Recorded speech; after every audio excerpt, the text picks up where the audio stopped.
I'm Dr. Polino Umutumai. I work for IGAD. I'm head of climate change unit. I'm dealing with climate change. What has happened in the past, in the present time, and also what's going to happen in future, and the consequences on the socio-economic sectors. El Nino phenomena actually is a ENSO, which is a El Nino Southern Oscillation, ENSO. Now this ENSO divided into two, El Nino and La Niña phenomena. El Nino, from the name itself, and La Niña is a Spanish name.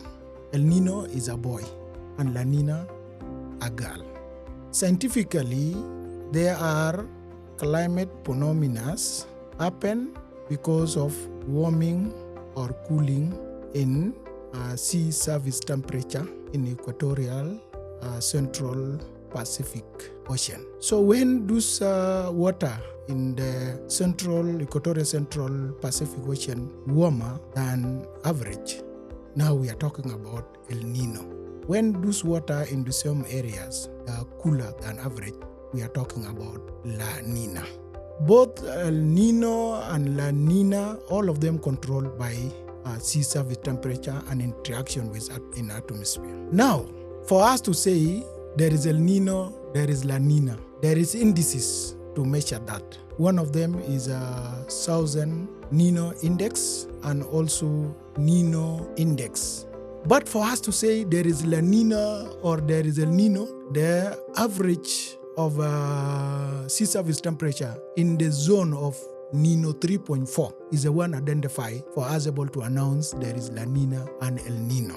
Normally, the El Nino associated with upwelling water, where now the warm water being pushed into eastward, this to southern, very close to the coastal America. Then and then during the La Niña also, this upwelling of cooling water being pushed into the western side or this Asia side. So both El Nino and La Niña are opposite. When there is a cooling, we are talking about La Niña. When there is a warming in those areas, we are talking about El Nino.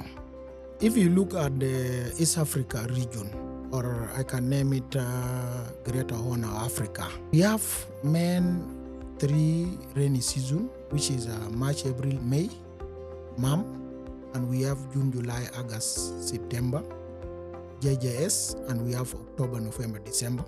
Then we have a dry season in most part of the region, which is December to January, DGF.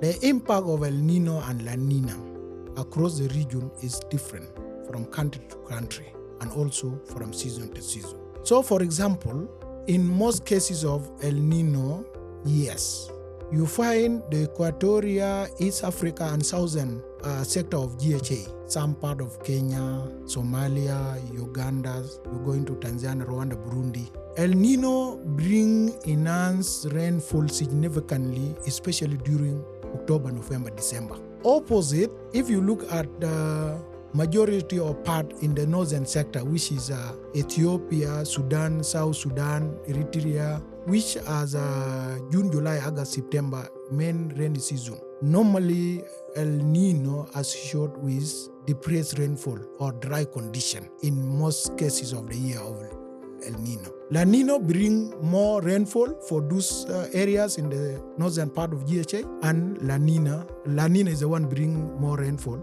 and El Nino depress rainfall. Opposite to what happened in the equatorial sector, where now possibility of enhanced rainfall is higher compared to La Niña. So if you compare the recurrence of El Nino, La Niña, we can say in general, El Nino associated with drought in most part of equatorial and southern part of GHA, while La Niña bring more rainfall for the countries in the northern part of the GHA. But there is some cases where there is a neutral phase. We are not saying is La Niña also we got an extreme rainfall in some countries.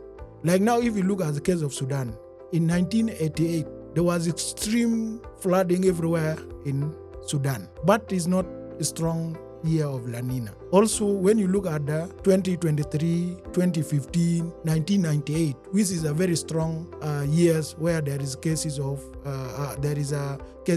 flooding, also was associated with El Nino, which is also another clear indicator.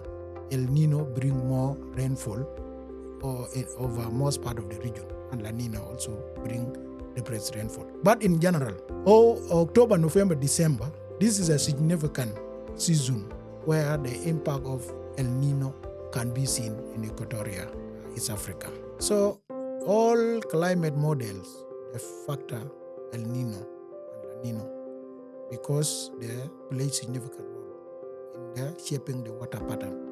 So when the model showing we will have El Nino, definitely we have to prepare, we'll get enhanced rainfall in those areas. When we have La Nina, we know going to associate with drought in a certain areas historically, and we know.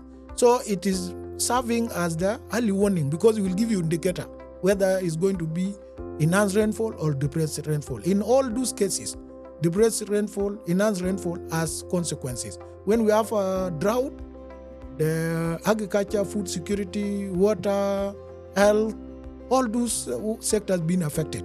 So it is very, very important for us to really disseminate the El Nino and the impact of El Nino from the rainfall perspective and temperature and other meteorological variables, which also will give us indicator what's going to happen in the next 3 months. In most cases, the El Nino and La Nina phenomena actually can be there for 9 to 1 year and then also can go beyond. And the continuation of La Nina or La Nina can continue for 2 consecutive years. So when we able to factor that one, I think we'll be able to really serve citizens, and we tell them the El Nino is coming, and normally we know those areas that are getting more rainfall or they're going to get drought condition.